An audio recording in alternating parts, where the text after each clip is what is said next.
This channel does not promote any violent, harmful, or illegal activities. All content provided by this channel is meant for an educational purpose only. Cancer Healer Center, a new beginning. লক্ষ্য একটাই ২৬-এর vote. গতকাল ঘরে গুছিয়েছে তৃণমূল কংগ্রেস, আজ বৈঠকে বসছে BJP. ২৫ সাংগঠনিক জেলায় সভাপতি বদল বিজেপির, ১৫ নতুন মুখ, বাকি এখনো ১৮। বাকি জেলা সভাপতি নির্বাচনের প্রক্রিয়া দ্রুতই শেষ করতে চায় বিজেপি, আর সেই লক্ষ্যেই রবিবার বৈঠকে বসছে বিজেপি নেতৃত্ব। কথা বলবো আমাদের সঙ্গে আমাদের সহকর্মী প্রদীপ্ত কান্তি রয়েছেন এই মুহূর্তে। প্রদীপ্ত, বিজেপি নেতৃত্বের আজকের এই বৈঠক, সেখান থেকে কি নির্যাস বেরোতে পারে? কতটা রাজনৈতিকভাবে তাৎপর্যপূর্ণ এই বৈঠক? দেখো, যথেষ্টই রাজনৈতিকভাবে তাৎপর্যপূর্ণ। তার কারণ বিজেপি ইতিমধ্যেই তাদের সাংগঠনিক জেলার ২৫টি ক্ষেত্রে তারা সভাপতির নাম চূড়ান্ত করেছে, বাকি রয়েছে এখন ১৮টি।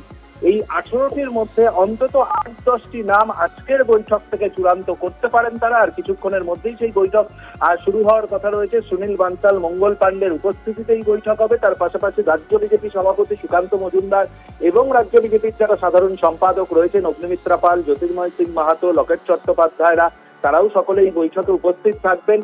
জেলা সভাপতিদের নাম চূড়ান্ত করার পাশাপাশি এই মাসের শেষেই অমিত শাহের বঙ্গ সফর রয়েছে, ফলে তা নিয়েও যেমন ভাবে আলোচনা হবে এবং বিজেপির গঠনতন্ত্র অনুযায়ী ৫০% জেলা সভাপতি যদি নির্বাচন হয়ে যায়, তাহলে রাজ্য সভাপতি নির্বাচনের প্রক্রিয়াও তারা শুরু করতে পারে এবং সেই প্রক্রিয়া নিয়েও আজকের বৈঠকে আলোচনা হবে।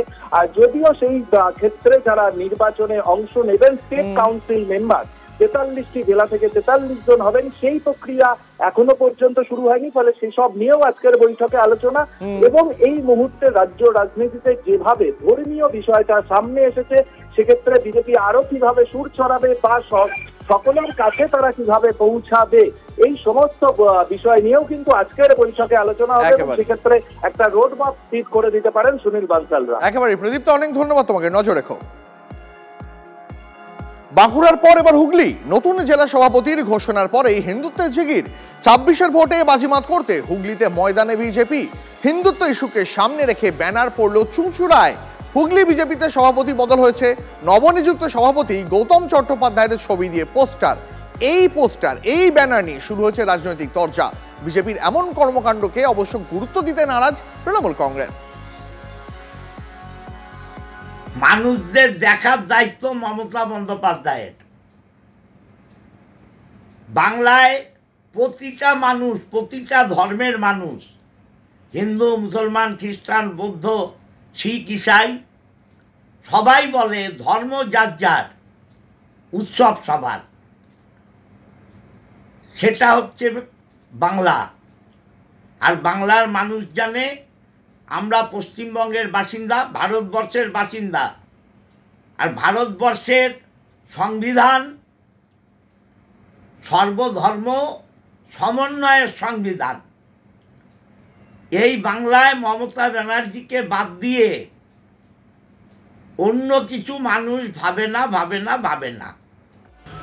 একের পর এক দেখছি আমরা রোহিঙ্গারা এখানে এসে বসতি স্থাপন করে ফেলছে, আর সেগুলো সম্পূর্ণ হচ্ছে এই তৃণমূল দ্বারা। সুতরাং আগামী দিন এই পশ্চিমবাংলা যেন ওই বাংলাদেশে পরিণত না হয়, বাংলাদেশের হিন্দুদের মতন অবস্থা পশ্চিমবাংলার হিন্দুদের যেন না হয়, সেই জায়গায় দাঁড়িয়ে সকল হিন্দুকে এক হওয়ার প্রয়োজন আছে। কারণ বিজেপি একমাত্র দল যারা হিন্দুদের নিয়ে ভাবে।